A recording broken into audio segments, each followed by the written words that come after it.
Hey there, CENIMASTER fans! Hope you're ready for some movie magic. Let's dive right in. The movie begins in the streets of Paris when a man emerges from a manhole in the middle of the night and starts looking for a taxi. He runs toward an empty one, unaware that his movement catches the attention of something else beneath the ground. Even the taxi driver tries to help him when he stumbles in the middle of the road, but he backs off when he sees something dragging the man underground. After this incident, we meet the Americans, Andy, Brad, and Chris, who are on a trip through Europe.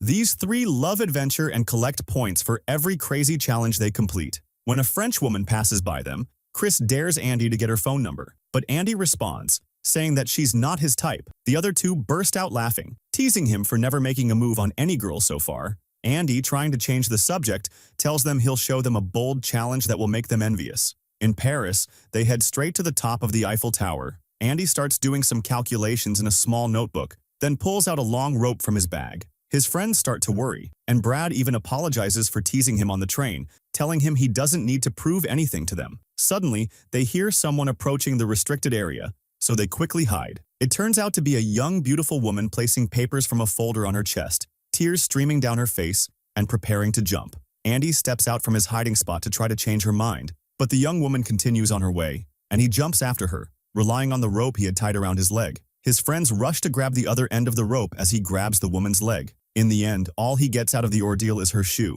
but they get close enough to the ground that she isn't harmed. Meanwhile, Andy's head hits a metal beam on the way up, and he wakes up the next day in the hospital. Brad kept the mysterious woman's shoe, and Andy asks his friends to help him find the papers and discover who she is. This leads to several misunderstandings with the French, who get annoyed by the tourists' behavior, except for one woman who mistakes them for beggars and tosses them a coin. In the hospital, Andy can't believe his eyes when he sees the woman passing through the corridor wearing a nurse's uniform. He runs after her and even manages to make her smile when he says he wants to return her shoe. But at that very moment, a clueless doctor opens a door suddenly, hitting the already injured young man and knocking him down again, while the woman escapes once more. The doctor also asks about her, saying she stole his heart. Later, his friends bring him good news. They found the papers and discovered the woman's name is Seraphine Pigot. As soon as Andy recovers and gathers his courage, he goes to her house and rings the bell. She's still wearing her nurse costume when she opens the door, and he notices her fingers are stained with blood. She takes the shoe from him, thanks him quickly, slams the door in his face, and tells him they shouldn't linger there. Chris and Brad are already walking away, but Andy fears she might try to harm herself again, so he starts ringing the bell like a madman. Seraphine opens the door and begs him to leave, but agrees to meet him the next day. At the agreed time, she arrives in a hurry, while the guys are still fixing their appearance and giving each other last-minute advice. The two then go to a cafe, and everything starts going wrong because Andy is incredibly awkward. Seraphine suspects he expects too much from this meeting, and when she finally gets fed up with him, he opens up honestly, admitting he's so nervous because he's very attracted to her. He also says he's worried about her safety and can't stop thinking about her sad eyes from that night. These words seem to move her, and she admits she was deeply affected by his bravery, jumping to save her without a second thought. But then she speaks in a mysterious tone, saying no one can truly help her. At that moment, another customer in the cafe starts provoking Andy, even intimidating his friends, who are hiding at another table. Seraphine tells the bully to stop, but he headbutts Andy, forcing her to return the favor and save him from a beating. She shoves the man with unexpected strength, sending him flying across the room. Realizing she's revealed more of her secrets than she intended, Seraphine panics and runs out of the cafe, but Andy follows her, unable to hide how impressed he is by her legs. The two almost kiss, but she changes her mind, telling him to stop looking for her and insisting it's for his own good. Andy feels heartbroken, but his friends tell him it's just a game to make him more attached to her. He's not entirely convinced and remains worried about her mental state, especially after Seraphine reveals she's an orphan and blames herself for her parents' death. Later, the three decide to visit her house again, but this time a man named Claude answers the door, telling them Seraphine isn't home. He claims he loves Americans and invites them in. Andy declines the invitation, asking about Claude's relationship with the woman. He simply responds that he takes care of her and even gives them a flyer for a party at a club called The Moon, saying Seraphine will be there. Andy can't resist the temptation and drags his friends to the nightclub. A bit later, the club's bouncer, who seems to let anyone in, stops them when he notices they're Americans, only allowing them entry when Andy says they're invited by Claude. Inside, the atmosphere is very strange, with almost no women present, and of course no Seraphine. Chris volunteers to check her house again, leaving Andy and Brad to wait at the club. No one answers when he knocks, but a light coming from another part of the house catches his attention. Chris decides to investigate, and to his shock, he finds Seraphine locked in a cage. He immediately breaks the window to enter the basement and rescue her. Even while in prison, she keeps telling him she doesn't need help and tries to chase Chris away until he mentions Andy is at the party. When she sees the flyer Claude gave them, Seraphine changes her mind and asks Chris to get her the cage key hanging on the wall. She says Andy is in great danger, but Chris refuses to obey her when she tells him to stay out of it. Realizing she can't convince him politely, Seraphine knocks him out with a blow to the head to prevent his interference. Minutes later, he wakes up to find himself locked in the cage, the key back on the wall, completely out of reach. The basement is empty, but from a curtained-off area, he hears the sounds of medical equipment. Chris starts yelling, calling for anyone to help him get out, but no one responds. When Seraphine arrives at the club, the bouncer seems a bit afraid of her, letting her in immediately. Even without Claude's permission, some faces grab Andy and warn him that they must leave immediately. A man named Jack tries to block the path of the two. Seraphine says Andy belongs to her and takes the boy through a passageway resembling a tunnel. Claude scolds Jack for the mistake and then follows the two, unaware that Brad is right behind him. In the cage, Chris uses his wits and tries to turn his clothes into an improvised walker, managing to drop the key onto it with his shoe. As he begins to pull, Seraphine and Andy continue their escape from Claude until they reach a wall with a terrifying opening. Andy must enter it alone. As a farewell, he seizes the moment and kisses her, feeling her claws on his back and noticing they resemble more of an animal's talons. She pushes him into the opening, shouting at him to disappear quickly. Andy still believes Claude is the biggest threat, hesitating to leave her alone, even when her voice starts to change. He only changes his mind when Seraphine loses her patience,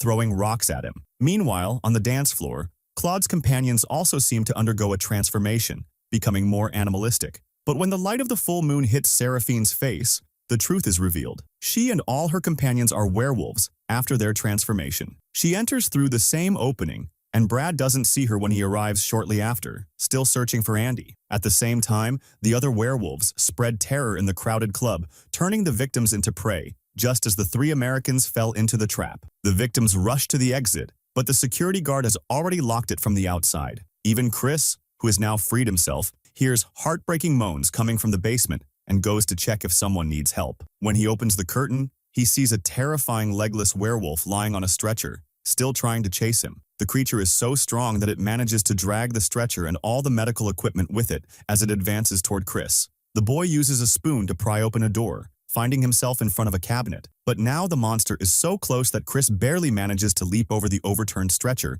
and escape through the window. Brad also encounters a horrifying situation in the tunnels, his curiosity piqued by two glowing dots. He doesn't realize it's a werewolf until it's too late. Brad doesn't survive the attack, and his body is carried away with the water flow. Andy, still in the tunnels, is terrified when he finds himself face to face with the beast. He runs in the opposite direction and reaches a gate just in time to close it, but the monster is so strong that it easily breaks through the gate. Andy can do nothing but buy some time by using a discarded iron rod as a weapon. Still, the monster quickly regains its strength, injuring Andy's leg as he escapes. The next morning, Andy wakes up in Seraphine's house with heightened senses. Chris is also there, hiding in the garden and peeking through the window as Seraphine blends what looks like human body parts in a blender. When he throws pebbles at the window, he catches Andy's attention and starts warning him. But Seraphine interrupts them when she enters the room with a drink. She explains to Andy that he was bitten by a werewolf, and as a result, he will also turn into one. He laughs, thinking it's all a joke,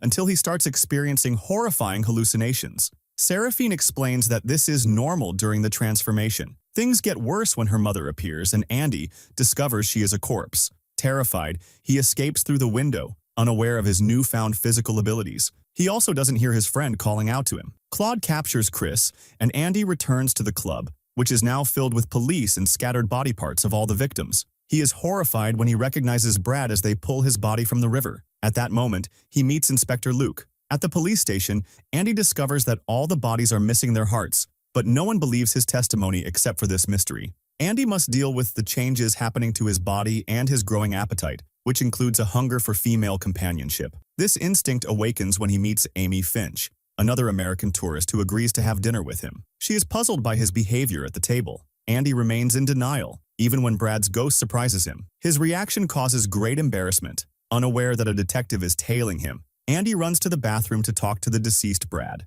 Brad reiterates Seraphine's explanations, adding that he himself has become a zombie, doomed to wander the earth until the werewolf who killed him is also dead. For now, Brad insists that Andy leave the girl and lock himself away before the moon rises. Andy stubbornly ignores all this, taking Amy for a walk in the cemetery where things heat up between them. The detective continues to follow them, sneaking behind gravestones with his small dog. But Andy is startled when he begins to feel the effects of the moon, leaving the girl on top of a tomb and jumping into a fountain to cool his body. Annoyed, she starts looking for him. At that moment, Andy emerges from the water in werewolf form, ready to attack her. Amy runs through the cemetery, trying to fend him off with perfume and hiding in a locked mausoleum. But she mistakes the shadows of the small dog for him. Eventually, she leaves her hiding spot at the worst possible moment, and Andy attacks her, devouring the detective as well. Even the small dog doesn't survive. When Andy regains consciousness amidst the chaos and flashing cameras of reporters, Inspector Luke arrests him,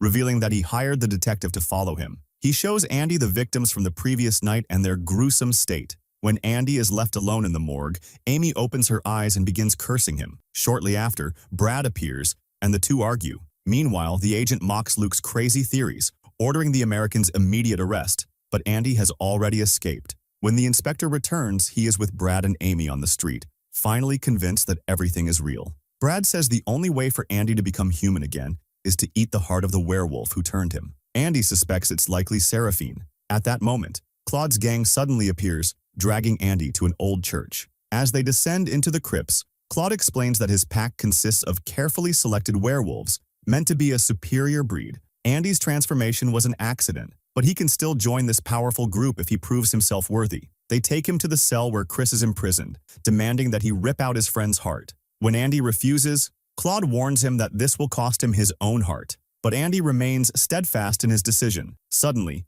he attacks Claude, relying on his newfound reflexes to escape. But since the others are also werewolves, Andy quickly finds himself surrounded. Just then, Seraphine's voice calls his name, breaking down the door behind him. The two escape together. Seraphine pours gasoline along the way, and when they reach a secret passage, she throws a flame on the ground, setting the entire tunnel on fire before the water extinguishes it with Andy. The path leads directly to her basement. There, Seraphine shows who is sleeping behind the curtain. His name is Thierry. He is a scientist, and also he is her stepfather. Not long ago, he was on the verge of discovering a cure for the family's condition, but the first test went wrong, and she turned into a werewolf. Seraphine attacked her mother and then went after Thierry, who couldn't escape through the sewers. When she woke up, she felt so guilty that she climbed to the top of the tower to throw herself off. That's how she met Andy. It doesn't take long for the werewolf gang to arrive to check if the escapees are there. Andy escapes to the upper floor, and Seraphine tries to hold off Claude, but the others quickly chase after her. What makes things worse is that Amy shows up again,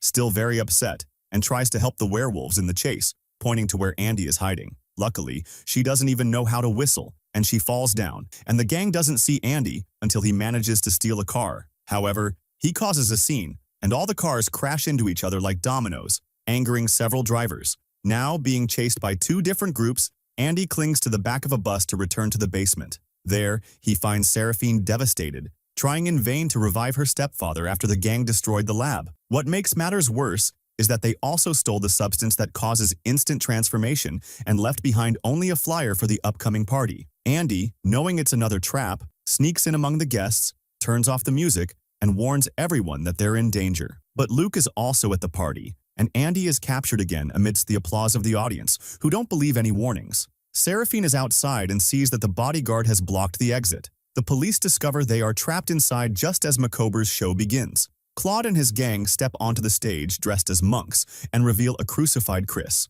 Faced with this scene, Andy grabs an officer's gun and shoots at the gang, but he is quickly subdued, and Luke orders everyone's arrest. Meanwhile, the fake monks inject themselves with the substance. Even handcuffs aren't enough to contain the beasts when they finally reveal themselves and start attacking everyone indiscriminately. The crucifix eventually collapses, and Chris falls amidst the chaos. At the same time, Seraphine frees herself from the bodyguard and breaks down the door with a bulldozer. Responding to a reinforcement call, several patrol cars arrive simultaneously, along with the agent herself. The scene is surreal because the location is an abandoned church, and Chris appears still tied to the crucifix, running for his life as much as he can. The agent gets annoyed by the police's superstitions and orders everyone to enter immediately. Andy grabs another gun and shoots one of the werewolves, warning Seraphine that Claude has succeeded, praying that several others are taken out, including Brad's killer, who is finally freed from the physical trap. As he runs from the police, Andy and Seraphine descend into the catacombs, taking different paths. Luke bumps into a werewolf and runs in fear, falling through a secret passage. The agent isn't as lucky and is eaten along with her assistant. Their screams alert Seraphine, who goes to take down one of the werewolves but discovers she's out of ammo at the worst possible moment. With no chance of defeating him in her human form, she runs quickly and encounters a fallen monk still holding a syringe. Seraphine decides to use it, transforming herself as well, and confronts her fellow werewolf now on equal footing. But Andy doesn't know this when he arrives armed and shoots both of them. The other dies instantly, but Seraphine reverts to her human form. Andy panics when he realizes what he's done, and she tells him there are no more chances, asking him at least to ease her pain. She believes she'll be free if he eats her heart. The police arrive at that moment, and Andy leaves them to deal with her, as now only Claude remains for the gang to be defeated. While searching for the antidote, he slips and falls onto the subway tracks just as a train appears from the curve. Seeing Claude coming toward him, Andy jumps just before they reach him, and the train hits the werewolf.